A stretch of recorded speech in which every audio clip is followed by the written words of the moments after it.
അള്ളാഹുവിനെ അനുസരിക്കൂ എന്ന് പറയുമ്പോൾ ഖുർആനിലേക്ക് നോക്കൂ എന്നാണ് അർത്ഥമെങ്കിൽ, പ്രവാചകൻ അനുസരിക്കൂ എന്ന് പറഞ്ഞാൽ സുന്നത്തിലേക്ക് വരൂ എന്നാണ്. അതുകൊണ്ട് ഞങ്ങൾക്ക് ഖുർആൻ മതി, സുന്നത്ത് വേണ്ട എന്നാരെങ്കിലും പറഞ്ഞാൽ യുരീദൂന യുഫർരിഖു ബൈനല്ലാഹി വറുസുലി, അവർ പ്രവാചകനെയും റസൂലിനെയും തമ്മിൽ, പ്രവാചകന്മാരെയും അള്ളാഹുവിനെയും തമ്മിൽ ഭിന്നിപ്പിച്ച് കാണാൻ ഉദ്ദേശിക്കുന്നു. ഉലൈക ഹുമുൽ കാഫിറൂന ഹഖ, അതുതന്നെയാണ് ഒറിജിനൽ കുഫ്ർ എന്ന് അള്ളാഹു. يا أيها الذين آمنوا اتقوا الله وقولوا قولا سديدا يصلح لكم أعمالكم ويغفر لكم ذنوبكم ومن يطع الله ورسوله فقد فاز فوزا عظيما. ബഹുമാന്യരായ സഹോദരന്മാരെ, സഹോദരികളെ,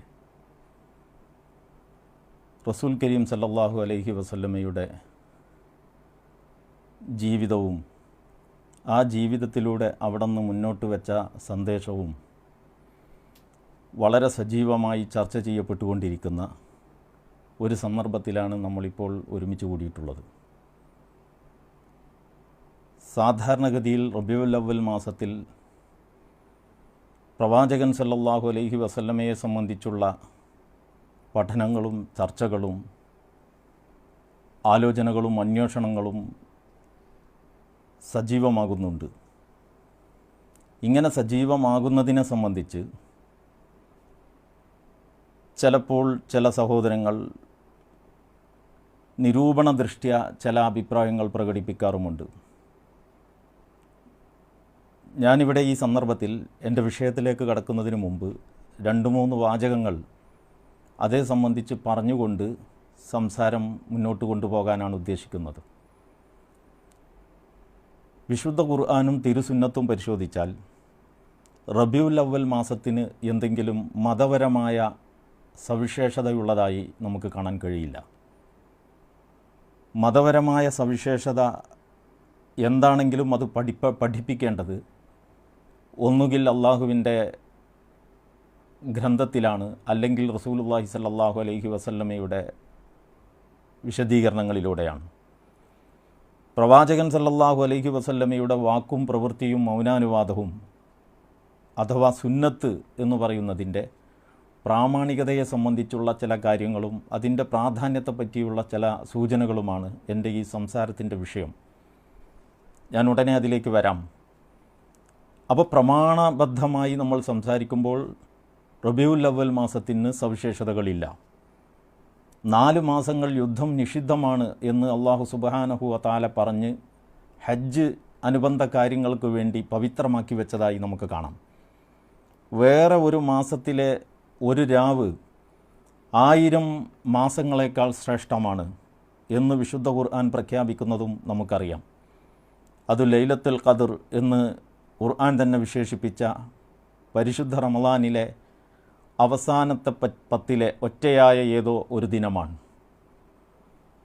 ഇത് ഈ പറഞ്ഞതുപോലെയുള്ള എന്തെങ്കിലും ഒരു പവിത്രത പ്രമാണപരമായി റബീഉൽ അവ്വൽ മാസത്തിന്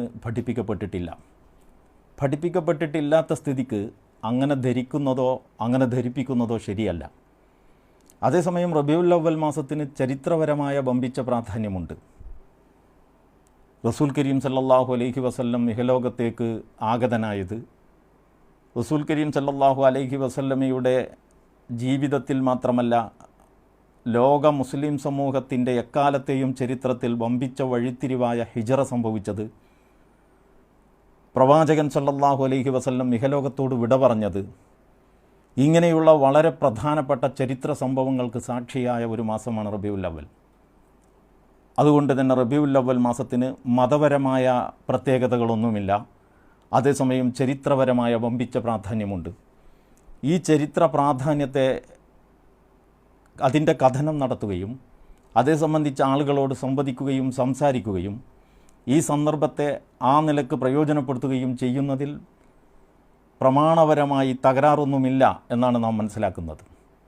സ്വാഭാവികമായും നമ്മൾ ഇങ്ങനത്തെ ചരിത്ര മുഹൂർത്തങ്ങളെ, സാംസ്കാരികമായ സന്ദർഭങ്ങളെ സാമൂഹികമായ ആവശ്യങ്ങൾക്കും ഉത്ബോധനങ്ങൾക്കും ഉണർത്തലുകൾക്കും വേണ്ടി പ്രയോജനപ്പെടുത്തിക്കൊണ്ടിരിക്കുന്നുണ്ട്. അതിന് മതപരമായ സവിശേഷതകൾ എന്തെങ്കിലും ചാർത്തുമ്പോഴാണ് അതൊരു അപരാധമായി തീരുന്നത്. ഇത്രയും മുഖവുര പറഞ്ഞുകൊണ്ട് ഈ സന്ദർഭത്തിൽ റസൂൽ കരീം സല്ലല്ലാഹു അലൈഹി വസല്ലമയുടെ പ്രമാണം എന്ന നിലക്ക് അവിടുത്തെ ചര്യ എങ്ങനെ പരിഗണിക്കപ്പെടുന്നു, എന്തുകൊണ്ട് പരിഗണിക്കപ്പെടുന്നു എന്നതിനെ സംബന്ധിച്ചുള്ള ചില സൂചനകളാണ് ഞാൻ ഈ സംസാരത്തിലൂടെ സഹോദരന്മാരുടെയും സഹോദരികളുടെയും മുമ്പിൽ ആലോചനകൾക്ക് വേണ്ടി വെക്കുന്നത്. ഇതുപോലെ ഒരു ഓൺലൈൻ സംവിധാനത്തിലൂടെ സംസാരിക്കുമ്പോൾ പറയുന്നയാളുടെയും കേൾക്കുന്നവരുടെയും സൗകര്യാർത്ഥം സംക്ഷിപ്തമാകലാണ് ഏറ്റവും ഉചിതം എന്ന് മനസ്സിലാക്കിക്കൊണ്ട് അത്യാവശ്യം പരാമർശങ്ങൾ ഒതുക്കുവാനാണ് ഞാൻ ഉദ്ദേശിക്കുന്നത്. വിശദീകരണങ്ങളിലേക്ക് പോവാൻ അതുകൊണ്ട് തന്നെ ഇവിടെ മുതിരുന്നില്ല. ശ്രദ്ധയോടെ കേൾക്കുകയും അതിൻ്റെ ഉള്ളടക്കത്തെ സംബന്ധിച്ച് ചിന്തിക്കുകയും ഈ ദിശയിൽ കൂടുതൽ പഠിക്കുന്നതിന് ഇതൊരു പ്രേരകവും നിമിത്തവുമായി മാറുകയും ചെയ്യണേ എന്ന് പ്രാർത്ഥിച്ചുകൊണ്ടും ആഹ്വാനം ചെയ്തുകൊണ്ടുമാണ് ഈ ചർച്ചയിലേക്ക് ഞാൻ നിങ്ങളുടെ ശ്രദ്ധ ക്ഷണിക്കുന്നത്. നമുക്കെല്ലാവർക്കും അറിയാം, അല്ലാഹു സുബ്ഹാനഹു വ തആല ഭൂമിയിൽ മനുഷ്യൻ എങ്ങനെ ജീവിക്കണം എന്ന ചോദ്യത്തിനുള്ള ഉത്തരമായിട്ടാണ് നമുക്ക് ഗ്രന്ഥം നൽകിയിട്ടുള്ളത്.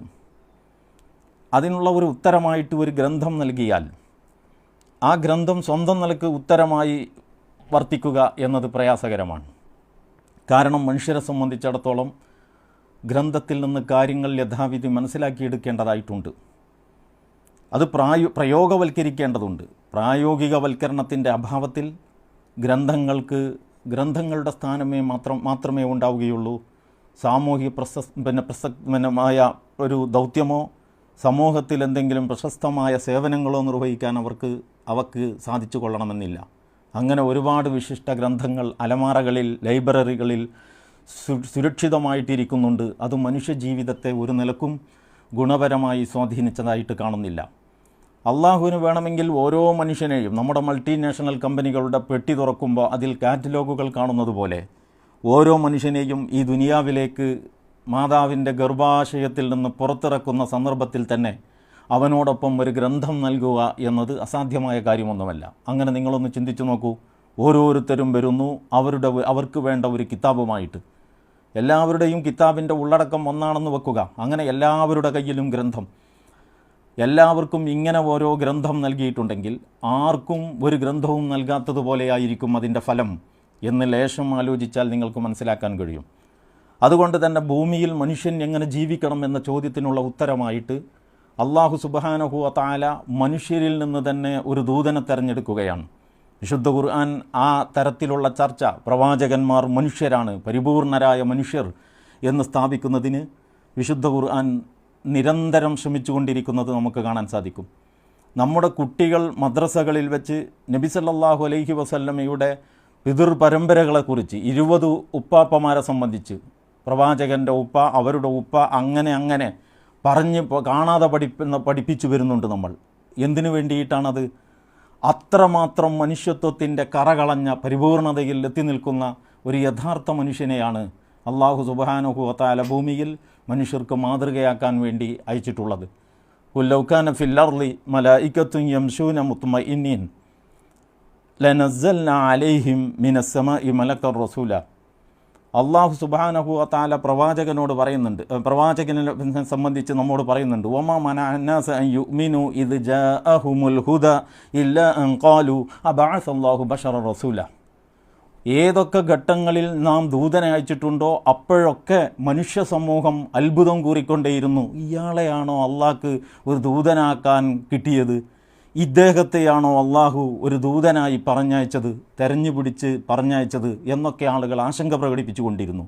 ഈ ആശങ്കകളെല്ലാം നിരാകരിച്ചുകൊണ്ട് അല്ലാഹു സുബ്ഹാനഹു വ തആല പറയുന്നു, പ്രവാചകരെ താങ്കൾ അവരോട് പറ, ലൗകാന ഫിൽ അർളി മലായികത്തുൻ യംശൂന മുത്മഇന്നീൻ. ഈ ഭൂമിയിൽ ശാന്തഗംഭീരമായി നടക്കുന്ന മനുഷ്യരാണുണ്ടായിരുന്നതെങ്കിൽ ലനസ്സൽനാ അലൈഹിം മിനസ് സമാഇ മലക്കർ റസൂല, നാം അവർക്ക് ആകാശത്ത് നിന്ന് ഒരു ദൂതനെ, മലക്കായ ഒരു ദൂതനെ ഇറക്കി കൊടുക്കുമായിരുന്നു. അങ്ങനെ ഒരു മാലാക മനുഷ്യവേഷം പൂണ്ട് ഭൂമിയിൽ നമുക്കൊപ്പം ജീവിക്കാൻ ആരംഭിച്ചാൽ ആ മനുഷ്യവേഷം പൂണ്ട് ജീവിക്കുന്ന മാലാകയെ പോലെ ആവുക എന്നത് മനുഷ്യരെ സംബന്ധിച്ചിടത്തോളം അസാധ്യമായ കാര്യമാണ്, അചിന്ത്യമായ കാര്യമാണ്, അസംഭവ്യമായ കാര്യമാണ്. അതുകൊണ്ട് തന്നെ പ്രവാചകന്മാർ പരിപൂർണ മനുഷ്യരാണ്. പരിപൂർണ മനുഷ്യനായ ഒരാളെ പിൻപറ്റുവാൻ അള്ളാഹു നമുക്ക് നിർദ്ദേശിച്ചു തന്നിരിക്കുകയാണ്. അപ്പോൾ പിന്നെ ഈ പ്രവാചകൻ്റെ സ്ഥാനം എന്താണ്? പ്രവാചകനെ നമ്മൾ പിൻപറ്റുന്നതിൻ്റെ ന്യായം എന്താണ്? വെറും ഒരു ഗ്രന്ഥത്തിൽ നിന്ന് മാത്രം നമുക്ക് ജീവിതം പഠിക്കുക സാധ്യമല്ല. ആ ഗ്രന്ഥത്തിൻ്റെ ഒരു പ്രായോഗിക രൂപം അത്യാവശ്യമാണ് എന്ന് ആലോചിച്ചാൽ ആർക്കും വളരെ പെട്ടെന്ന് ഗ്രഹിക്കാനാവും. അങ്ങനെ വരുമ്പോൾ പ്രവാചകൻ സല്ലല്ലാഹു അലൈഹി വസല്ലമയുടെ ഡ്യൂട്ടി അള്ളാഹു നിശ്ചയിച്ചതായിട്ട് വിശുദ്ധ ഖുർആനിൽ നമുക്ക് ധാരാളം കാര്യങ്ങൾ കാണാം. അതിൻ്റെ എല്ലാ വശങ്ങളിലേക്കും ഈ ചർച്ച കൊണ്ടുപോകാൻ നമ്മുടെ സമയപരിമിതി അനുവദിക്കുകയില്ല. ഒരു ഉദാഹരണം ഞാൻ നിങ്ങളുടെ ശ്രദ്ധയിൽപ്പെടുത്താം. അള്ളാഹു സുബ്ഹാനഹു വ തആല പറയുന്നു, വഅൻസൽനാ അലൈക അദ്ദിക്റ ലിതുബയ്യിന ലിന്നാസി മാ നുസില ഇലൈഹിം. ഈ ഗ്രന്ഥം താങ്കൾക്ക് നാം ഇറക്കിയിട്ടുള്ളത് എന്താണോ അവരിലേക്ക് ഇറക്കപ്പെട്ടത് എന്ന് ജനങ്ങൾക്ക് താങ്കൾ വിശദീകരിച്ചു കൊടുക്കാൻ വേണ്ടിയാണ്. അപ്പോൾ അള്ളാഹുവിൻ്റെ പ്രവാചകൻ്റെ സ്ഥാനം മറ്റുള്ള മുഫസ്സിറുകളെ പോലെയല്ല. നമുക്ക് ഒരുപാട് പൗരാണികരും ആധുനികരുമായ ഒരുപാട് മുഫസ്സിറുകളെ അറിയാം. ആ മുഫസ്സിറുകളുടെ വൈജ്ഞാനിക പ്രവർത്തനങ്ങളിൽ നിന്നൊക്കെ നമ്മൾ പ്രയോജനപ്പെടുത്തുന്നുണ്ട്. അങ്ങനെ പ്രയോജനപ്പെടുത്തുകയും വേണം. പക്ഷേ മുഫസ്സിറുകളായ സകല മുഫസ്സിറുകളിൽ നിന്നും റസൂലുള്ളാഹി സല്ലല്ലാഹു അലൈഹി വസല്ലം എന്ന് പറയുന്ന ഈ വ്യാഖ്യാതാവിന്, ഈ മുഫസ്സിറിന് ഒരു സവിശേഷതയുണ്ട്. എന്താണ് ആ സവിശേഷത? ലിതുബയ്യിന വഅൻസൽനാ അലൈക അദ്ദിക്റ ലിതുബയ്യിന ലിന്നാസി മാ നുസില ഇലൈഹിം. അവരിലേക്ക് എന്താണ് ഇറക്കപ്പെട്ടത്, ഈ ഗ്രന്ഥത്തിൻ്റെ ഉള്ളടക്കം എന്താണ് എന്ന് താങ്കൾ അവർക്ക് വിശദീകരിച്ചു കൊടുക്കാൻ വേണ്ടിയാണ് താങ്കളിലേക്ക് ഇത് എത്തിച്ചു തന്നിട്ടുള്ളത് എന്നാണ് അള്ളാഹു പറയുന്നത്. അപ്പോൾ പ്രവാചകൻ്റെ ചുമതലയാണ്, പ്രവാചകൻ്റെ ചുമതലയായിട്ട് അള്ളാഹു ഏൽപ്പിച്ചിരിക്കുകയാണ് ഗ്രന്ഥം ജനങ്ങൾക്ക് വിശദീകരിച്ചു കൊടുക്കുക എന്നുള്ളത്. നിങ്ങളൊന്ന് ഓർത്തു നോക്കൂ, ഒരു ഗ്രന്ഥം സർവശക്തനായ നാഥൻ ഒരു ദൂതൻ ഇറക്കി കൊടുക്കുന്നു. അത് ഒറ്റയടിക്കൊരു ഗ്രന്ഥമല്ല, പകരം ഘട്ടം ഘട്ടമായിട്ട് മനുഷ്യ ജീവിതത്തിൽ പടിപടിയായി ഇടപെട്ടുകൊണ്ട്, അങ്ങനെ പടിപടിയായി ഇടപെട്ടുകൊണ്ട് ഈ ഗ്രന്ഥം ഇറക്കിയത് എന്തിന്? അതൊരു കുഴപ്പമാണ്. മുമ്പ് തൗറാത്ത് ഇറങ്ങിയപ്പോൾ ഒന്നിച്ച് കിട്ടിയപ്പോൾ ഇതെന്തേ ഒന്നിച്ച് എന്നതിലായിരിക്കും ആണ് അന്ന് പ്രശ്നം. ഇവിടെ അള്ളാഹു സുബ്ഹാനഹു വ തആല വിശുദ്ധ ഖുർആൻ ഘട്ടം ഘട്ടമാക്കിയിട്ട് ഇറക്കിയപ്പോൾ ഇതെന്താണ് ഇങ്ങനെ കുറേശ്ശെ എന്ന ആളുകൾ ചോദിച്ചതായിട്ട് ഖുർആൻ പറയുന്നുണ്ട്. കദാലിക ലിനുസബ്ബിത ബിഹി ഫുആദക്. അപ്രകാരം പടിപടിയായി നിനക്കിത് അവതരിപ്പിച്ച് തന്നിട്ടുള്ളത് ജനഹൃദയങ്ങളിൽ, നിൻ്റെ മനസ്സിൽ, അതുപോലെ അതിനെ തുടർന്ന് ജനഹൃദയങ്ങളിൽ ഇത് ശരിക്കും ആഴത്തിൽ വേരുറച്ച് നിൽക്കണം ഈ അധ്യാപനങ്ങൾ എന്നതുകൊണ്ടാണ്. അപ്പോൾ വളരെ സ്വാഭാവികതയിൽ ഖുർആൻ അവതരിച്ചു കൊണ്ടിരിക്കുകയാണ്. മനുഷ്യ ജീവിതത്തെ ഖുർആൻ അവതരണത്തിലൂടെ ഇങ്ങനെ ചാലിച്ചെടുക്കുകയാണ് അല്ലാഹു. ഓരോ പ്രശ്നങ്ങളെയും അവർ മുഖാമുഖം അഭിമുഖീകരിക്കുകയാണ്. അതിലൂടെ പടിപടിയായി പ്രവാചക അധ്യാപനങ്ങൾ പുരോഗമിക്കുകയാണ്. അള്ളാഹു ആകാശം ഭൂമിയെ ചുംബിക്കുകയാണ്. അങ്ങനെ പ്രവാചകത്വത്തിൻ്റെ മഹാവടവൃക്ഷത്തിൻ്റെ മീതെ റിസാലത്തിൻ്റെ പേമാരി പെയ്തിറങ്ങുകയാണ്. അങ്ങനെ മരുഭൂമി പൂത്തുലയുകയാണ്, അത്ഭുതങ്ങൾ സംഭവിക്കുകയാണ്. ഇതിന് മുഴുവൻ സാക്ഷിയാകുന്ന, ഇതിൻ്റെ മുഴുവനും കാരണക്കാരനായിട്ട്, ഇതിൻ്റെ മധ്യസ്ഥനായിട്ട് നിലകൊള്ളുന്ന റസൂലുള്ളാഹി സല്ലല്ലാഹു അലൈഹി വസല്ലമയെ സംബന്ധിച്ചിടത്തോളം അള്ളാഹു ഒരു വലിയ ദൗത്യം ആ പ്രവാചകനെ ഏൽപ്പിച്ചു. പക്ഷേ ആ ദൗത്യ നിർവഹണം എങ്ങനെയെന്നതിൻ്റെ ഒരു പ്രായോഗിക രൂപവും വിശദീകരിച്ചു കൊടുത്തില്ല. അങ്ങനെ പറ്റുമോ? അങ്ങനെയാണെങ്കിൽ ഈ പ്രവാചകൻ സല്ലല്ലാഹു അലൈഹി വസല്ലമക്ക് എങ്ങനെ തൻ്റെ ഉത്തരവാദിത്വം നിർവഹിക്കാനാവും? വഹയി ജിബ്രീലിൽ നിന്ന് ലഭിക്കുന്നു. ഖുർആൻ ആയത്തുകൾ അങ്ങനെ ഒന്നിനു പിറകെ അധ്യായങ്ങളായിട്ടും ആയത്തുകളായിട്ടും ഒക്കെ അവതരിപ്പിക്കപ്പെട്ടുകൊണ്ടിരിക്കുന്നു. പ്രവാചകൻ അത് സല്ലല്ലാഹു അലൈഹി വസല്ലം അത് ജനങ്ങൾക്ക് ഓതിക്കേൾപ്പിക്കുന്നു. ഓതിക്കേൾപ്പിച്ച ശേഷം റസൂലുള്ളാഹി സല്ലല്ലാഹു അലൈഹി വസല്ലമയും അനുചരന്മാരും അറബി ഭാഷാ വിദഗ്ധരും സമൂഹത്തിൽ തലയെടുപ്പുള്ളവരും ഖുറൈശി പ്രമുഖരും അങ്ങനെ ജീവിതത്തിൻ്റെ വ്യത്യസ്ത തുറകളിലുള്ള ചെറിയ ഒരു ആളുകളുടെ ഒരു കമ്മിറ്റി രൂപപ്പെടുത്തിയിട്ട് റസൂലുള്ള ഈ ആയത്തുകൾ അവർക്ക് ഓതിക്കേൾപ്പിക്കുന്നു. നിങ്ങൾക്ക് എന്താ തോന്നുന്നത്? അബൂബക്കറെ, നിങ്ങളുടെ അഭിപ്രായം എന്താ? ഉമറെ, നിങ്ങൾക്ക് എന്താ തോന്നുന്നത്? അലി, നിങ്ങളുടെ സാഹിത്യ ആ ഭാവന ശേഷി വെച്ച് ഇതിൽ നിന്ന് നമുക്ക് എന്തൊക്കെ നിർദ്ധാരണം ചെയ്യാം? അങ്ങനെ ഇങ്ങനെ കമ്മിറ്റി കൂടിയിട്ടാണോ ഖുർആൻ ആയത്ത് വിശദീകരിച്ചത്? അല്ല. റസൂലുള്ളാഹി സല്ലല്ലാഹു അലൈഹി വസല്ലം ഉദാരമായിട്ട് കൂടിയാലോചന നടത്തിയിട്ടുണ്ട്. പക്ഷേ തനിക്ക് അവതരിപ്പിക്കപ്പെടുന്ന ഖുർആൻ ആയത്തുകളുടെ ആശയം എന്തെന്ന് തീരുമാനിക്കാൻ പ്രവാചകൻ സല്ലല്ലാഹു അലൈഹി വസല്ലമ കൂടിയാലോചിച്ചിട്ടില്ല. കാരണം എന്താണ്? പ്രവാചകൻ സല്ലല്ലാഹു അലൈഹി വസല്ലമയെ അള്ളാഹു നിശ്ചയിച്ചതാണ്. അള്ളാഹു നിശ്ചയിച്ച ഈ മുഫസ്സിറിന് എങ്ങനെ ഈ ഗ്രന്ഥം വിശദീകരിക്കണമെന്ന് അള്ളാഹു തന്നെ പഠിപ്പിച്ചിട്ടുണ്ട്. സൂറത്ത് ശൂറയിൽ നിങ്ങൾക്ക് കാണാൻ പറ്റും. അള്ളാഹു സുബ്ഹാനഹു വ തആല പറയുന്നു, മനുഷ്യരിൽ നിന്ന് തെരഞ്ഞെടുക്കപ്പെടുന്ന ദൂതന്മാരോട് 3 രൂപത്തിൽ അള്ളാഹു സുബ്ഹാനഹു വ തആല സംസാരിക്കും. 3 രൂപത്തിൽ. മാ കാന ലിബശരിൻ അൻ യുകല്ലിമഹു അല്ലാഹു ഇല്ലാ വഹ്യൻ ഔ മിൻ വറാഇ ഹിജാബിൻ ഔ എന്ന് തുടങ്ങുന്ന ഭാഗം നിങ്ങൾ പരിശോധിച്ച് നോക്കൂ. അവിടെ 3 കാര്യങ്ങളാണ്, 3 വഴികളെ പറ്റിയാണ് പറയുന്നത്. ഒന്ന്, വറാഇ ഹിജാബിൻ എന്ന് പറഞ്ഞാൽ ഒരു അശരീരി കേൾക്കുന്നു. മൂസാ നബി അലൈഹി സ്വലാമിനോട് മാ തിൽക ബി യമീനിക യാ മൂസ എന്ന് ഖുർആൻ ചോദിക്കുന്നുണ്ടല്ലോ. ശബ്ദം കേൾക്കുന്നുണ്ട്, ആളെ കാണാനില്ല.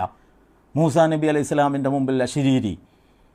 അപ്പോൾ അത് ഒരു രീതിയാണ്. പ്രവാചകന്മാരോട് അള്ളാഹു അങ്ങനെ സംസാരിച്ചിട്ടുണ്ട് എന്ന് ഖുർആൻ പറയുന്നു. അതുപോലെ തന്നെ പിന്നെ ഒരു വഹി, ഒരു ഇൽഹാം അല്ലെങ്കിൽ ഒരു ഇൽഖാ, ഒരു ദിവ്യബോധനം, ഒരു വിളി, അങ്ങനെ പിന്നെ ഉള്ള ഇൽഖാഹിൻ്റെയും ഇൽഹാമിൻ്റെയും ഒക്കെ രീതിയിൽ ദിവ്യബോധനത്തിൻ്റെ ഒരു വഴിയായിട്ട് അങ്ങനെ ഒരു മാർഗമുണ്ട് എന്ന് അള്ളാഹു പറയുന്നു. മൂന്നാമത് അള്ളാഹു പറയുന്നു ദൂതൻ മുഖേന ഒരു ദൂതനെ നിശ്ചയിക്കുന്നു, ആ ദൂതൻ വന്ന് കാര്യങ്ങൾ വിശദീകരിച്ചു കൊടുക്കുന്നു. ഈ മൂന്നാമത് പറഞ്ഞ വഹയിൻ്റെ രൂപത്തിലൂടെയാണ് വിശുദ്ധ ഖുർആൻ നമുക്ക് ലഭിച്ചത് എന്ന് ഖുർആനിൽ തന്നെ ഒന്നിലധികം സ്ഥലത്ത് നമുക്ക് കാണാം. നസ്സല ബിഹിർ റൂഹുൽ അമീൻ, ഈ വിശ്വസ്തനായ ജിബ്രീൽ മുഖേനയാണ് ഈ ഗ്രന്ഥം അവതരിപ്പിക്കപ്പെട്ടിട്ടുള്ളത്. അപ്പോൾ ഇവിടെ വളരെ പ്രസക്തമായ ഒരു സംശയം വരുന്നു.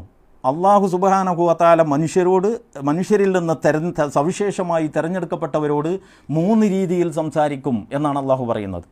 അതിലൊരു രീതി അശരീരിയാണ്, മറ്റൊന്ന് ഇൽഹാമാണ്, മറ്റൊന്ന് ദൂതൻ മുഖാന്തരമുള്ള ഒരാശയവിനിമയമാണ്. നേർക്ക് നേരെ നമുക്ക് സുപരിചിതമായ ആശയവിനിമയത്തിൻ്റെ തന്നെ രീതി അള്ളാഹു ജിബ്രീലിലൂടെ നിർവഹിച്ച ആ ദൗത്യ നിർവഹണത്തിൻ്റെ രീതി. ഈ ജിബ്രീലിലൂടെ കിട്ടിയതാണ് ഈ ഗ്രന്ഥം എന്ന് വിശുദ്ധ ഖുർആൻ ഒന്നിലധികം സ്ഥലത്ത് പറയുമ്പോൾ വളരെ ന്യായമായ ഒരു ചോദ്യം, മുഹമ്മദ് നബി സല്ലല്ലാഹു അലൈഹി വസല്ലമക്ക് ഈ ഖുർആനല്ലാത്ത അഥവാ ജിബ്രീൽ എന്ന ദൂതൻ്റെ വഴിയല്ലാതെ വല്ല വിവരവും അള്ളാഹുവിൽ നിന്ന് ലഭിച്ചിരുന്നുവെങ്കിൽ ആ വിവരം എവിടെ? ഒരു വിഷയം. ഇനി രണ്ടാമത്തത്, അള്ളാഹു സുബ്ഹാനഹു വ തആല ഈ ജിബ്രീൽ വഴി എത്തിച്ചു കൊടുത്ത ഈ ഗ്രന്ഥം പ്രവാചകൻ സല്ലല്ലാഹു അലൈഹി വസല്ലം എങ്ങനെ വിശദീകരിക്കും? അദ്ദേഹം നേരത്തെ ഞാൻ പറഞ്ഞു, അതിന് പരിചിതരായ വ്യത്യസ്ത തലങ്ങളിലുള്ള വ്യക്തിത്വങ്ങളുടെ ഒരു സബ് കമ്മിറ്റി ഉണ്ടാക്കി, അല്ലെങ്കിൽ ഒരു കോർ കമ്മിറ്റി ഉണ്ടാക്കി അവിടെ കാര്യങ്ങൾ അവതരിപ്പിച്ച് ചർച്ച ചെയ്ത് തീരുമാനങ്ങൾ ജനങ്ങളോട് പറയുന്ന ശൈലി റസൂലുള്ളാഹി സ്വല്ലല്ലാഹു അലൈഹി വസല്ലം സ്വീകരിച്ചിട്ടില്ല. അങ്ങനെയാണ് സ്വീകരിച്ചിരുന്നതെങ്കിൽ കമ്മിറ്റി യോഗങ്ങളിൽ പങ്കെടുക്കുന്നവരുടെ മനോനില അനുസരിച്ച് ഓരോ ആയത്തുകൾക്കും ഓരോ സന്ദർഭത്തിലും ഓരോ ആശയങ്ങൾ രൂപപ്പെട്ടേനെ. ആകെ കൂടി അവ്യക്തതകളും ആശയക്കുഴപ്പങ്ങളും മാത്രം അവശേഷിച്ചേനെ. ലോകാവസാനം വരെ ഈ ഗ്രന്ഥം അവശേഷിക്കുന്നത് പോയിട്ട് റസൂലുള്ളാഹി സ്വല്ലല്ലാഹു അലൈഹി വസല്ലം ജീവിച്ചിരുന്ന കാലയളവിൽ പോലും ഈ ഗ്രന്ഥം ഒരു ദൈവിക ഗ്രന്ഥത്തിൻ്റെ ദൗത്യം നിർവഹിക്കുമായിരുന്നില്ല. അപ്പോൾ ദൈവിക ഗ്രന്ഥം ദൈവിക പവിത്രതയോടെ തന്നെ അവശേഷിക്കണം. അതിൻ്റെ ദൈവികമായ വ്യാഖ്യാനം ജനങ്ങൾക്ക് കിട്ടണം. ഭൂമിയിൽ മനുഷ്യൻ എങ്ങനെ ജീവിക്കണം എന്ന ചോദ്യത്തിന് ദൈവദൂതനിൽ നിന്ന് ആധികാരികമായ വിശദീകരണങ്ങൾ ലഭ്യമാകണം. ഇതെല്ലാം ഉദ്ദേശിച്ചുകൊണ്ട് അള്ളാഹു സുബ്ഹാനഹു വ തആല നബി സല്ലല്ലാഹു അലൈഹി വസല്ലമക്ക് ജിബ്രീലിലൂടെ സന്ദേശങ്ങൾ കൈമാറിക്കൊണ്ടിരുന്നു. അങ്ങനെ ജിബ്രീൽ മുഖാന്തരം കൈമാറിക്കൊണ്ടിരിക്കുന്ന സന്ദേശങ്ങൾക്ക് വ്യാഖ്യാനം വേണം, വിശദീകരണം വേണം, അതിൽ പലതും വ്യക്തത വരുത്തണം. ആ കാര്യങ്ങളൊക്കെയും മറ്റ് വഹയുകളിലൂടെ, വഹയിൻ്റെ മറ്റ് 2 രൂപങ്ങളിലൂടെ റസൂലുള്ളാഹി സ്വല്ലല്ലാഹു അലൈഹി വസല്ലമയെ അള്ളാഹു പഠിപ്പിക്കുകയും ചെയ്തു എന്നാണ് നമുക്ക് വിശുദ്ധ ഖുർആനിൽ നിന്ന് മനസ്സിലാക്കാൻ കഴിയുന്നത്. നിങ്ങൾ ഖുർആൻ എടുത്തു നോക്കൂ. ഞാൻ സമയം ചുരുക്കാൻ വേണ്ടി അതിൻ്റെ വിസ്തരിച്ച ചർച്ചയിലേക്ക് ഇപ്പോൾ പോകുന്നില്ല. നിങ്ങൾ ഖുർആൻ എടുത്തു നോക്കൂ. അപ്പോൾ നിങ്ങൾക്ക് കാണാൻ കഴിയും വിശുദ്ധ ഖുർആനിൽ അള്ളാഹുവിൽ നിന്ന് നബി സല്ലല്ലാഹു അലൈഹി വസല്ലമക്ക് ഖുർആനിലില്ലാത്ത വഹയുകൾ ലഭിച്ചിരുന്നു എന്ന് ഖുർആനിൽ തന്നെ നിങ്ങൾക്ക് കാണാം. യഥേഷ്ടം തെളിവുകളുണ്ട്. 2 ഞാനിപ്പോൾ പെട്ടെന്ന് ചർച്ച വിസ്തരിച്ച് പറയാതെ മനസ്സിലാക്കി തരാൻ കഴിയുന്ന 2 ഉദാഹരണങ്ങൾ ഞാൻ പറയാം. ബനൂ ഖുറൈള യുദ്ധത്തിൻ്റെ സന്ദർഭത്തിൽ കുറച്ച് ഈത്തപ്പന മരങ്ങൾ മുറിക്കൽ അത്യാവശ്യമായിട്ട് വന്നു. സാധാരണഗതിയിൽ യുദ്ധത്തോടനുബന്ധിച്ച് കുറച്ച് യുദ്ധമര്യാദകളുണ്ട്. നമ്മുടെ മനുഷ്യാവകാശത്തെക്കുറിച്ച് നാഴികക്ക് 40 വട്ടം ഉദ്ഘോഷിച്ചു കൊണ്ടിരിക്കുന്ന ജനാധിപത്യത്തെയും മതനിരപേക്ഷതയെയും സാമൂഹിക നീതിയെയും സംബന്ധിച്ച് പെരുമ്പറ അടിച്ചുകൊണ്ടിരിക്കുന്ന ആളുകൾ യുദ്ധം നടത്തുന്നത് പോലെ പാവപ്പെട്ടവൻ്റെ പുരപ്പുറത്ത് കൊണ്ടുപോയി ചാക്ക് കണക്കിന് ബോംബ് ചൊരിയുന്ന സംസ്കാരമല്ല ഇസ്ലാമിലെ യുദ്ധത്തിൻ്റെ സംസ്കാരം. ഇസ്ലാമിലെ യുദ്ധം സമാധാനത്തിന് വേണ്ടിയുള്ള യുദ്ധവും നന്മ കൽപ്പിക്കുകയും തിന്മ വിരോധിക്കുകയും ചെയ്യുക എന്ന ദൗത്യ നിർവഹണത്തിൻ്റെ പാതയിലുള്ള പോരാട്ടവുമാണ്. അതുകൊണ്ട് യുദ്ധം തന്നെ നന്മ നിറഞ്ഞതാവണം. നന്മ കൽപ്പിക്കാനും തിന്മ വിരോധിക്കാനും വേണ്ടിയുള്ള വഴിയിലെ ഒരു മാർഗവും ഒരിക്കലും തിന്മ നിറഞ്ഞതാവാൻ പാടില്ല. അതുകൊണ്ട് പ്രവാചകൻ സല്ലല്ലാഹു അലൈഹി വസല്ലമയുടെ അങ്ങനെ ശാന്തഗംഭീരമായ യുദ്ധങ്ങളാണ് നടന്നിട്ടുള്ളത്. അത് വേറൊരു വിഷയമാണ്. ഞാൻ ഇത്രയും പറഞ്ഞത് തന്നെ സംശയങ്ങൾ നിലനിൽക്കുന്നു യുദ്ധത്തെ സംബന്ധിച്ച് എന്നതുകൊണ്ടുകൂടിയാണ്. പ്രിയമുള്ളവരെ, ഞാൻ പറഞ്ഞു വന്ന വിഷയം ഈത്തപ്പന മരങ്ങൾ മുറിക്കരുത്, അല്ലെങ്കിൽ പഴവൃക്ഷങ്ങൾ മുറിക്കരുത്, ജലാശയങ്ങൾ നശിപ്പിക്കരുത്, വൃദ്ധർ, സ്ത്രീകൾ, കുട്ടികൾ, ഇങ്ങനെ സമൂഹത്തിലെ പരിഗണന അർഹിക്കുന്ന മനുഷ്യ വിഭാഗങ്ങളിൽ ഒരു കൂട്ടർക്കും ഒരലോസരവും നിങ്ങളുടെ സംഘർഷം കൊണ്ടുണ്ടാവരുത്. അങ്ങനെ കുറേ നിബന്ധനകളുണ്ട്. ഈ നിബന്ധനകളൊക്കെ പാലിച്ച് യുദ്ധം നടക്കുന്നതിനിടയിൽ അനിവാര്യമായ കാരണത്താൽ കുറച്ച് ഈത്തപ്പന മരങ്ങൾ മുറിക്കേണ്ടതായിട്ട് വന്നു. സ്വാഭാവികമായിട്ടും റസൂൽ കരീം സല്ലല്ലാഹു അലൈഹി വസല്ലമയും അനുചരന്മാരും ഈത്തപ്പഴ മരങ്ങൾ മുറിച്ചപ്പോൾ പ്രതിയോഗികൾ അതൊരു വലിയ അവസരമാക്കി പ്രയോജനപ്പെടുത്തി. എന്നിട്ട് അവർ പറഞ്ഞു, ഇതെന്ത് പ്രവാചകൻ, അവർ തന്നെ പറഞ്ഞ തത്വങ്ങളെ അവർ കാറ്റിൽ പറത്തിയിരിക്കുന്നു എന്നൊക്കെ പറഞ്ഞിട്ട് അതിൻ്റെ പേരിൽ ഇസ്ലാമിക സമൂഹത്തെ, വിശ്വാസി വിഭാഗത്തെ പ്രതിസന്ധിയിലകപ്പെടുത്താനോ ആശയക്കുഴപ്പം സൃഷ്ടിക്കാനോ അവർ ശ്രമിച്ചു. പിന്നെ ഇതിന് മറുപടി പറയുന്നത് പ്രവാചകനല്ല, നോക്കണം. പിന്നെ അതിലിടപെട്ടുകൊണ്ട് സംസാരിക്കുന്നത് അല്ലാഹു സുബ്ഹാനഹു വ തആലയാണ്. മാ ഖതഅതും മിൻ ലീനത്തിൻ ഔ തറക്തുമൂഹ ഖായിമത്തൻ അലാ ഉസൂലിഹ ഫബിഇദ്നില്ലാഹ്. ഒരു ഈന്തപ്പന മരവും നിങ്ങൾ മുറിച്ച് കളഞ്ഞിട്ടില്ല. ഔ തറക്തുമൂഹ ഖായിമത്തൻ അലാ ഉസൂലിഹ, അല്ലെങ്കിൽ അതിൻ്റെ തടിമരത്തിൽ നിന്നുകൊള്ളട്ടെ എന്ന് പറഞ്ഞ് മുറിക്കാതെ വിട്ടേച്ചു പോയിട്ടുമില്ല. ഇല്ലാ ബിഇദ്നില്ലാഹ്, അള്ളാഹിൻ്റെ അനുവാദത്തോടു കൂടിയല്ലാതെ. അപ്പോൾ അള്ളാഹുവിൻ്റെ അനുവാദത്തോടു കൂടിയാണ് ഈത്തപ്പന മരങ്ങൾ മുറിച്ചവ അത്രയും മുറിച്ചതും മുറിക്കാതെ വിട്ടതും എന്ന് ഖുർആൻ പറയുകയാണ്. ഇനി നിങ്ങൾ ഖുർആനിലേക്ക് വരൂ. എന്നിട്ട് സൂറത്തുൽ ഫാത്തിഹ മുതൽ സൂറത്തുൻ നാസ് വരെയുള്ള മുഴുവൻ സൂക്തങ്ങളിലൂടെയും അങ്ങനെ ഒന്ന് കണ്ണോടിച്ചു പോകൂ. അല്ലെങ്കിൽ നല്ല ആഴത്തിൽ തന്നെ ഒരു ഗവേഷണം നടത്തൂ. മുഹമ്മദ് നബിയെ, താങ്കൾക്ക് യുദ്ധാവശ്യങ്ങൾക്ക് വേണ്ടി ഈത്തപ്പന മരങ്ങൾ മുറിക്കാം എന്ന ഒരായത്ത് ഖുർആനിൽ കാണാൻ കഴിയുമോ? ഒരിടത്തുമില്ല. അതേസമയം മുറിച്ചതിനെപ്പറ്റി അള്ളാഹ് പറയുന്നു, അള്ളാഹുവിൻ്റെ അനുവാദത്തോടു കൂടിയാണ് മുറിച്ചത് എന്ന്. ഈ അനുവാദം എവിടെ നിന്നാണ്? ഈ അനുവാദം എങ്ങനെയാണ് നബിക്ക് കിട്ടിയത്? ഈ അനുവാദം കൊടുത്തു എന്ന് അള്ളാഹ് പറയുന്നു, അത് പ്രവാചകന് കിട്ടി എന്ന് നമുക്ക് അനുഭവത്തിൽ ബോധ്യപ്പെടുന്നു. പക്ഷെ കൊടുത്ത വഴി എന്ത്? അവിടെയാണ് ഞാൻ പറഞ്ഞത്, അള്ളാഹു സുബ്ഹാനഹു വ തആലയിൽ നിന്ന് നബി സല്ലല്ലാഹു അലൈഹി വസല്ലമക്ക് ഖുർആനിലില്ലാത്ത വഹയുകൾ ഉണ്ടായിരുന്നു എന്ന്. വഹയിൻ്റെ 3 മാർഗങ്ങളിലെ ഒരു മാർഗത്തിലൂടെ അവതരിച്ച് കിട്ടിയ വഹയുകളുടെ സമാഹാരമാണ് ഖുർആൻ എന്ന് ഞാൻ നേരത്തെ സൂചിപ്പിച്ചു. മറ്റ് 2 മാർഗങ്ങളിലൂടെയും അള്ളാഹു നബി സല്ലല്ലാഹു അലൈഹി വസല്ലമക്ക് ആശയങ്ങൾ അല്ലെങ്കിൽ നിർദ്ദേശങ്ങൾ നൽകിക്കൊണ്ടേയിരുന്നു. ആ നിർദ്ദേശങ്ങൾ അനുസരിച്ചാണ് ഖുർആൻ സൂക്തങ്ങളെ അള്ളാഹുവിൻ്റെ പ്രവാചകൻ സല്ലല്ലാഹു അലൈഹി വസല്ലം വിശദീകരിച്ചിട്ടുള്ളത്. അതുകൊണ്ടാണ് ഈ ഈത്തപ്പന മരങ്ങൾ മുറിക്കാൻ അനുവാദം നൽകി എന്ന് അള്ളാഹ് പറയുന്നു. പക്ഷേ അങ്ങനെ നൽകിയ ഒരു അനുവാദം ഖുർആനിൽ നമുക്ക് കാണാനില്ല. കാരണം ഖുർആനല്ലാത്ത വഹയും നബി സല്ലല്ലാഹു അലൈഹി വസല്ലമക്ക് ഉണ്ടായിരുന്നു. അതുപോലെ കിബില മാറ്റം ഇസ്ലാമിക സമൂഹത്തെ സംബന്ധിച്ചിടത്തോളം വളരെ നിർണായകമായ ഒരു സംഭവമാണത്. ഇസ്ലാമിക ചരിത്രത്തിൽ തന്നെ ഒരു വലിയ ദിശാമാറ്റമാണ് കിബിലയുടെ മാറ്റം എന്ന് പറയുന്നത്. ലോക നേതൃത്വം എങ്ങോട്ട്, ഇനി എവിടേക്ക് എന്നതിൻ്റെ ഒരു വലിയ സൂചകമാണ് കിബില മാറ്റം. അതിനെക്കുറിച്ച് പറയുന്നിടത്ത് വിശുദ്ധ ഖുർആൻ പറയുന്നുണ്ട്, വമാ ജഅൽനൽ ഖിബ്ലത്തല്ലതി കുൻത അലൈഹ ഇല്ലാ ലിനഅലമ എന്ന് പറഞ്ഞ ആയത്ത് വിസ്തരിച്ചു പോകുന്നു. സമയം ചുരുക്കാൻ ഇതിൻ്റെ മർമ്മം മാത്രം പരാമർശിക്കുകയാണ്. വമാ ജഅൽനൽ ഖിബ്ലത്തല്ലതി കുൻത അലൈഹ, താങ്കൾ ഇതുവരെ ഉണ്ടായിരുന്ന കിബില ഇത് എവിടെയാണ്? മസ്ജിദുൽ അഖ്സായിലേക്ക് തിരിഞ്ഞാണ് നമസ്കാരം നിർദ്ദേശിച്ചതിന് ശേഷം അവർ നിർവഹിച്ചു കൊണ്ടിരുന്നത്. അങ്ങനെ നമസ്കാരം നിർവഹിച്ചു കൊണ്ടിരിക്കെയാണ് കിബില പിന്നീട് മസ്ജിദുൽ അഖ്സയിൽ നിന്ന് മസ്ജിദുൽ ഹറാമിൻ്റെ കേന്ദ്രമായ കഅബാലയത്തിലേക്ക് തിരിയാൻ അല്ലാഹു സുബ്ഹാനഹു വ തആല നിർദ്ദേശിക്കുന്നത്. ആ നിർദ്ദേശം ഇറക്കിയ കൂട്ടത്തിൽ അല്ലാഹ് പറയാണ്, വമാ ജഅൽനൽ ഖിബ്ലത്തല്ലതി കുൻത അലൈഹ, താങ്കൾ നേരത്തെ തിരിഞ്ഞു നിന്നിരുന്ന ആ കിബില താങ്കൾക്ക് നാം നിശ്ചയിച്ചു തന്നത് എന്ന് പറഞ്ഞിട്ട് ഇന്ന കാരണത്തിനാണ് എന്ന് പറഞ്ഞിട്ട് അവിടെ കാര്യം വിശദീകരിക്കുന്നു. അതിപ്പോൾ ചർച്ചയിൽ പ്രസക്തമല്ല. അതുകൊണ്ട് ഞാൻ വിശദീകരണം ചുരുക്കാൻ വേണ്ടി ആ ഭാഗത്തിലേക്ക് ഇപ്പോൾ കടക്കുന്നില്ല. അപ്പോൾ താങ്കൾ നേരത്തെ തിരിഞ്ഞു നിന്ന് നമസ്കരിച്ചിരുന്ന കിബില താങ്കൾക്ക് നാം നിശ്ചയിച്ച് തന്നത് എന്നാണ് അള്ളാഹ് പറയുന്നത്. അപ്പോൾ അള്ളാഹ് നിശ്ചയിച്ചു കൊടുത്തതാണ് മസ്ജിദുൽ അഖ്സയിലേക്ക് തിരിഞ്ഞ് നമസ്കരിക്കാൻ, മസ്ജിദുൽ ഹറാമിലേക്ക് തിരിഞ്ഞ് നമസ്കരിക്കാൻ, കഅബാലയത്തെ ഖിബലയാക്കാൻ വിശുദ്ധ ഖുർആനിൽ തന്നെ നേരെ കൽപ്പനയുണ്ട്. നിങ്ങൾ വിശുദ്ധ ഖുർആൻ സൂറത്തുൽ ഫാത്തിഹ മുതൽ സൂറത്തുൻ നാസ് വരെ പരിശോധിച്ച് നോക്കൂ. ഖുർആനിൽ എവിടെയെങ്കിലും പ്രവാചകരെ താങ്കളും അനുചരന്മാരും മസ്ജിദുൽ അഖ്സായിലേക്ക് തിരിഞ്ഞ് നമസ്കരിച്ചു കൊള്ളുക എന്ന് പറഞ്ഞിട്ടുണ്ടോ? ഒരിടത്തും കാണാൻ കഴിയില്ല. പക്ഷേ അള്ളാഹ് പറയുന്നു, ആദ്യം നിങ്ങൾ തിരിഞ്ഞു നിന്നിടത്തേക്ക് അങ്ങനെ നിങ്ങളോട് തിരിഞ്ഞു നിൽക്കാൻ നാം നിർദ്ദേശിച്ചത്. അപ്പോൾ അള്ളാഹ് നിർദ്ദേശിച്ചതാണ്. ആ നിർദ്ദേശം എവിടെ? അതുകൊണ്ട് ഞാൻ ആവർത്തിക്കുന്നു, പ്രവാചകൻ സല്ലല്ലാഹു അലൈഹി വസല്ലമക്ക് ഖുർആനിലില്ലാത്ത വഹയ്യുകൾ ലഭിച്ചിരുന്നു.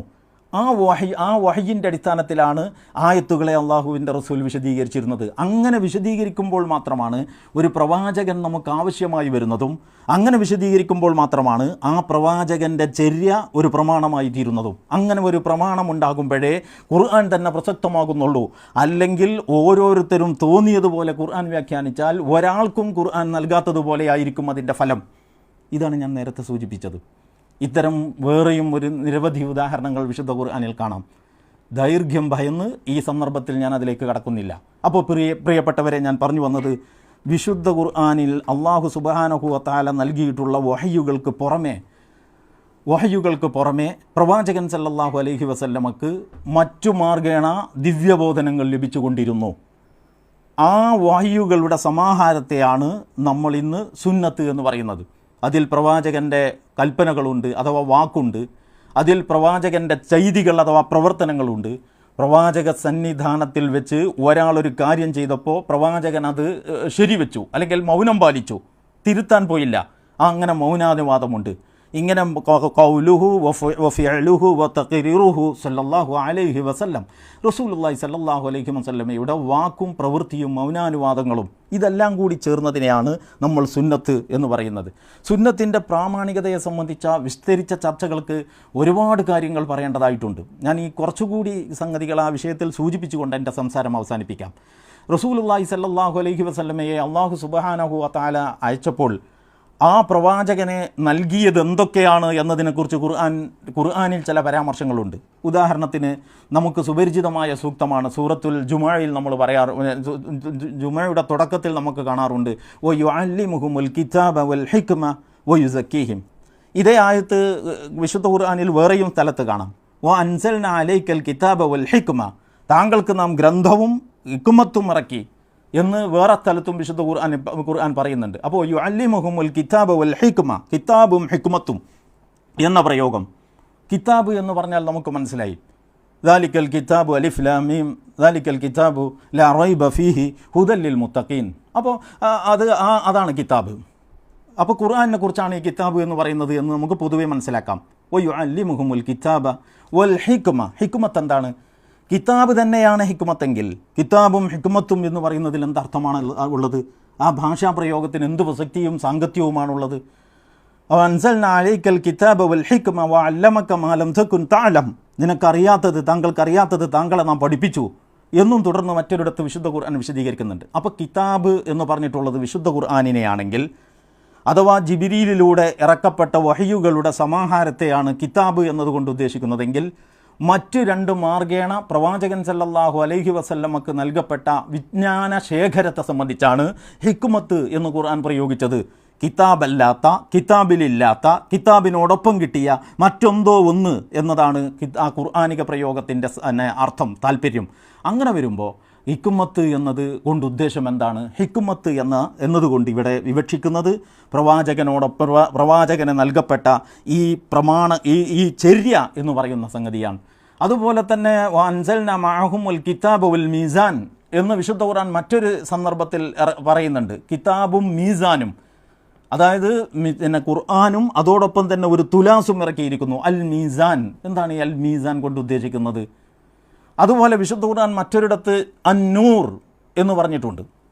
ഒന്നിലധികം സ്ഥലത്ത് കാണാം. വത്തബഉൻ നൂറല്ലദീ ഉൻസില മഅഹ്, ആ പ്രവാചകനോടൊപ്പം അവതീർണമായ പ്രകാശത്തെ പിൻപറ്റുന്നവർ. അന്നൂർ, അൽ ഹിക്മത്ത്, അൽ മീസാൻ, അന്നൂർ എന്നിത്യാദി പ്രയോഗങ്ങളിലൂടെ ഖുർആനിനോടൊപ്പം കിതാബിനോടൊപ്പം പ്രവാചകന് അവതരിപ്പിച്ചു നൽകി എന്ന് പറയുന്നത് നേരത്തെ നാം പറഞ്ഞതുപോലെയുള്ള വിശദീകരണങ്ങൾ, ഖുർആനിൻ്റെ ഔദ്യോഗിക മുഫസ്സിറായി അള്ളാഹ് നിശ്ചയിച്ച പ്രവാചകന് സുഖസുന്ദരമായും ഔദ്യോഗികമായും തൻ്റെ ഡ്യൂട്ടി നിർവഹിക്കുന്നതിനാവശ്യമായ ദൈവികമായ വെളിപാടുകളുടെ ആ വിജ്ഞാന ശേഖരത്തെയാണ് ഇവിടെ ഈ വാക്കുകളിലൂടെ ഉദ്ദേശിക്കുന്നത് എന്ന് നമ്മൾ കാണേണ്ടതായിട്ടുണ്ട്.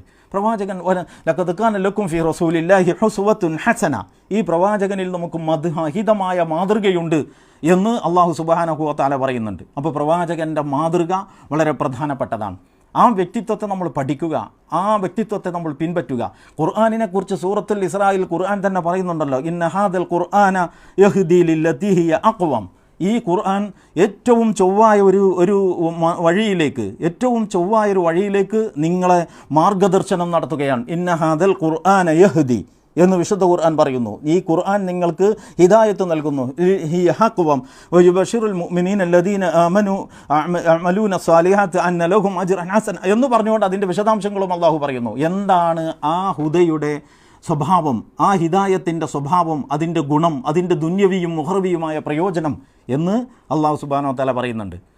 അതേ ഖുർആൻ പ്രവാചകൻ സല്ലല്ലാഹു അലൈഹി വസല്ലമയെ സംബന്ധിച്ച് പറയുന്നു, وَإِنَّكَ لَتَهْدِي إِلَى صِرَاطِ الْمُسْتَقِيمِ إِنَّ هَذَا الْقُرْآنَ يَهْدِي وَإِنَّكَ لَتَهْدِي. ഈ വാക്കുകളെക്കുറിച്ച് നിങ്ങൾ ശാന്തമായിട്ട് ചിന്തിക്കണം. ഇന്ന ഹാദൽ ഖുർആന യഹ്ദി, ഈ ഖുർആൻ ആളുകൾക്ക് ഹിദായത്ത് നൽകുന്നു.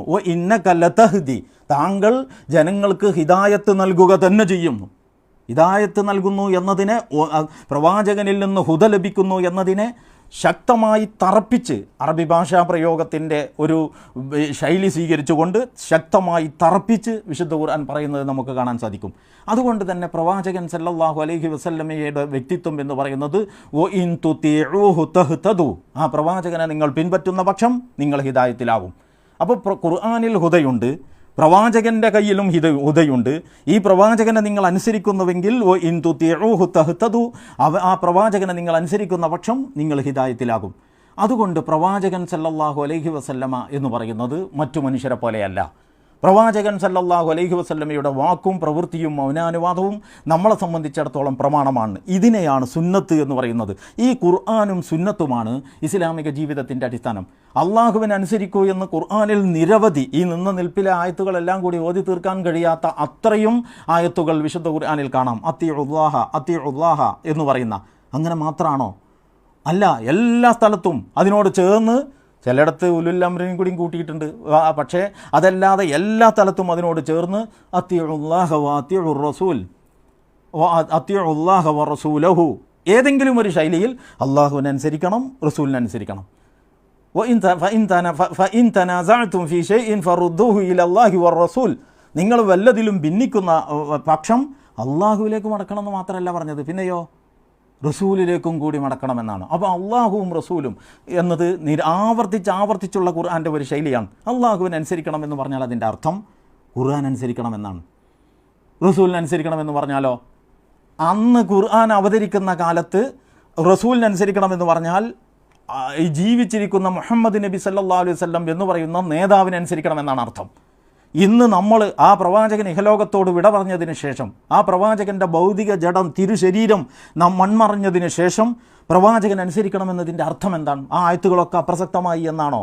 അപ്പോൾ പിന്നെ ഇൻ തുതിഉഹു തഹ്തദു, ആ പ്രവാചകനെ നിങ്ങൾ പിൻപറ്റിയിരുന്നുവെങ്കിൽ നിങ്ങൾ ഹിദായത്തിലാകും എന്ന് പറഞ്ഞ ആ ഹിദായത്ത് റസൂലുള്ള ഇഹലോകവാസം വെടിഞ്ഞതോടുകൂടി നമുക്ക് നഷ്ടപ്പെട്ടു പോയി എന്ന് പറയേണ്ടി വരില്ലേ?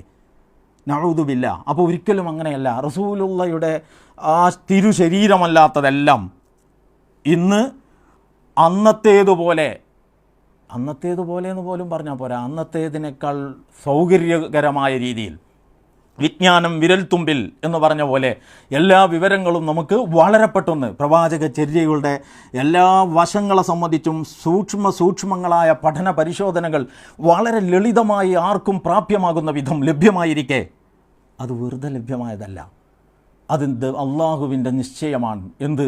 പ്രവാചകൻ്റെ ചര്യയും കൂടി ചേർന്നതാണ് നമ്മുടെ പ്രമാണം. അതുകൊണ്ട് അള്ളാഹുവിനെ അനുസരിക്കൂ എന്ന് പറയുമ്പോൾ ഖുർആനിലേക്ക് നോക്കൂ എന്നാണ് അർത്ഥമെങ്കിൽ, പ്രവാചകൻ അനുസരിക്കൂ എന്ന് പറഞ്ഞാൽ സുന്നത്തിലേക്ക് വരൂ എന്നാണ്.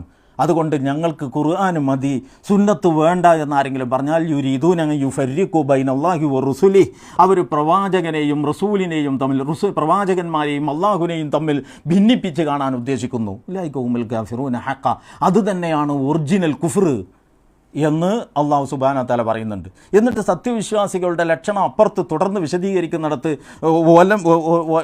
വലം യുഫർരിഖു ബൈന അഹദിൻ മിൻഹും, അവർക്കിടയിൽ യാതൊരുവിധ ഭിന്നതയും ഉണ്ടാക്കുന്നില്ല. അപ്പോൾ അള്ളാഹിനെ പിടിച്ചു, ഞങ്ങൾ അള്ളാഹിൻ്റെ ആളുകളാണ്, നുഅ്മിനു ബിബഅദിൻ വനുക്ഫിറു ബിബഅദ്, ചിലതിൽ ഞങ്ങൾ സ്വീകരിക്കും പലതിൽ ഞങ്ങൾ സ്വീകരിക്കില്ല, ഇങ്ങനെ പറയാൻ വകുപ്പില്ല. അങ്ങനെ റസൂൽ ജീവിച്ചിരുന്ന കാലത്ത് റസൂലിനൊപ്പം റസൂൽ നിങ്ങൾ ആ പറഞ്ഞു ഞങ്ങൾക്ക് പറ്റും മറ്റേ പറഞ്ഞു ഞങ്ങൾക്ക് പറ്റൂല എന്ന് പറയുന്നുണ്ടെങ്കിൽ മക്കാനലി മുഅ്മിനിൻ വല മുഅ്മിനത്തിൻ ഇദാ ഖളല്ലാഹു വറസൂലുഹു അംറൻ അൻ യകൂന ലഹുമുൽ ഖിയറതു മിൻ അംരിഹിം എന്ന് തുടങ്ങിയിട്ട് വിശുദ്ധ ഖുർആൻ വളരെ കൃത്യമായിട്ട് വമൻ യുതിഇല്ലാഹ വമൻ യഅസില്ലാഹ വറസൂലുഹു ഫഖദ് ഫാസ ഫൗസൻ ഫഖദ് ളല്ല ളലാലൻ മുബീന എന്ന് പറഞ്ഞാൽ മാക്കാനലി മുഅ്മിനിൻ വല മുഅ്മിനത്തിൻ, ഒരു വിശ്വാസിയായ മുഅ്മിനത്തിനോ സാധ്യമല്ല, ഭൂഷണമല്ല. ഇദാ ഖളല്ലാഹു വറസൂലുഹു അംറൻ, അല്ലാഹു വറസൂലോ, അവിടെ അള്ളാഹു മാത്രമല്ല ഖുർആൻ പറയുന്നത്, അത്തിഉല്ലാഹ വഅത്തിഉർ റസൂൽ എന്ന് പറഞ്ഞതുപോലെ തന്നെ കൽപ്പന പറയുന്നിടത്തും അള്ളാഹ് പറയുന്നു ഇദാ ഇദാ ഖളല്ലാഹു വറസൂലുഹു അംറൻ, അല്ലാഹു വറസൂലോ ഒരു കൽപ്പന പുറപ്പെടുവിച്ചാൽ, ഒരു നിർദ്ദേശം നൽകിയാൽ, അയ്യക്കൂന ലഹുമുൽ ഖിയറതു മിൻ അംരിഹിം, ആ കൽപ്പനയിൽ അവർക്കൊരു ചൊറിച്ചിൽ.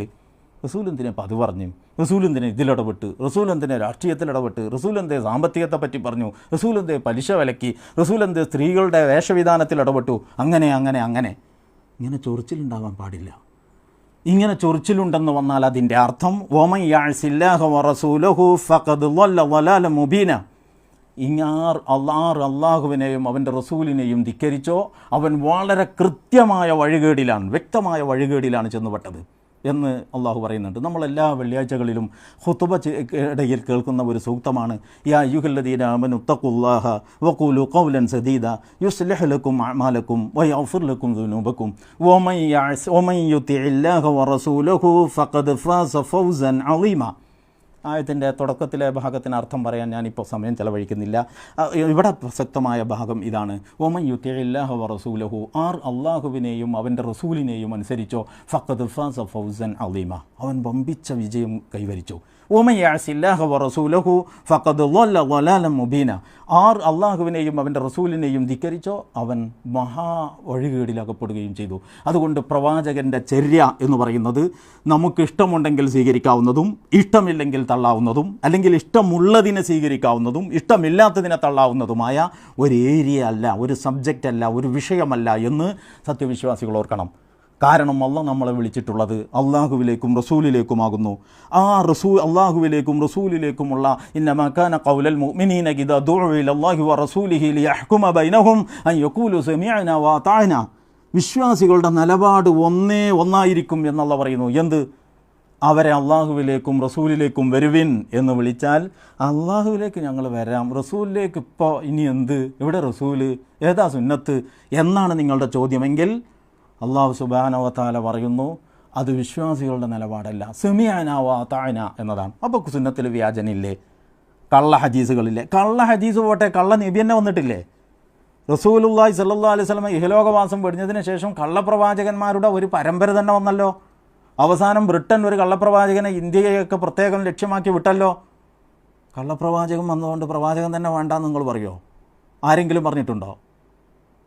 വ്യാജൻ ഉണ്ടാകുന്നു എന്ന് പറഞ്ഞാൽ അതിൻ്റെ അർത്ഥം ഒറിജിനലിന് വലിയ വിലയുണ്ട് എന്നാണ്. അപ്പോൾ 2 രൂപയിലോ 8 രൂപയിലോ അല്ലെങ്കിൽ 10ൻ്റെ നോട്ടിലോ എവിടെയെങ്കിലും കള്ളനോട്ട് കണ്ടിട്ടുണ്ടോ? ഇപ്പോൾ കള്ളനോട്ട് ഇറങ്ങുന്നത് 2000-ലാണ്. കാരണം എന്താണ്? ഏറ്റവും മൂല്യമുള്ള നോട്ട് 2000-ൻ്റെ നോട്ടാണ്. അപ്പോൾ ഒരു സാധനത്തിൽ വ്യാജനുണ്ടാകുന്നു എന്ന് പറഞ്ഞാൽ അതിൻ്റെ അർത്ഥം അതിൻ്റെ ഒറിജിനൽ അമൂല്യമാണ് എന്നാണ്. അതുകൊണ്ട് ഒറിജിനലിനെ മുറുകെ പിടിച്ചുകൊണ്ട് വ്യാജനെതിരെ പൊരുതുകയല്ലാതെ വ്യാജനുണ്ട് എന്ന് പറഞ്ഞ് ഒറിജിനലിനെ കൂടി തള്ളി പറയാൻ വിവേകമുള്ളവർക്ക് കഴിയുമോ? ഒരുപാട് കാര്യങ്ങളുണ്ട്. കുറച്ച് വിഷയങ്ങൾ ഞാൻ നിങ്ങളുടെ മുമ്പിൽ വെച്ചതാണ്. അത്യാവശ്യം വിശദീകരണങ്ങളെ നൽകിയിട്ടുള്ളൂ. ശ്രദ്ധയോടെ നിങ്ങൾ കേട്ടിരിക്കും. അതിനെ സംബന്ധിച്ച് കൂടുതൽ ചിന്തിക്കണം. സർവശക്തനായ നാഥൻ അള്ളാഹുവിൻ്റെ കൽപ്പനകളും റസൂലിൻ്റെ നിർദ്ദേശങ്ങളും ജീവിതത്തിൽ മുറുകെ പിടിച്ചുകൊണ്ട് ജീവിക്കുന്ന സത്യവിശ്വാസികളുടെ കൂട്ടത്തിൽ നമ്മെ എല്ലാവരെയും ഉൾപ്പെടുത്തി അനുഗ്രഹിക്കുമാറാവട്ടെ. അഖൂലു ഖൗലി ഹാദാ അസ്തഗ്ഫിറുല്ലാഹ ലി വലക്കും വലിജമീഇൽ മുഅ്മിനീന വൽ മുഅ്മിനാത്ത് വസ്തഗ്ഫിറുഹു ഇന്നഹു ഹുവൽ ഗഫൂറുർ റഹീം. അല്ലാഹുമ്മ സ്വല്ലി വസല്ലിം വബാരിക് അലാ മുഹമ്മദ് വഅലാ ആലിഹി വസഹ്ബിഹി അജ്മഈൻ വആഖിർ ദഅവാനാ അനിൽ ഹംദുലില്ലാഹി റബ്ബിൽ ആലമീൻ. അസ്സലാമു അലൈക്കും വറഹ്മത്തുള്ളാഹി വബറകാതുഹു.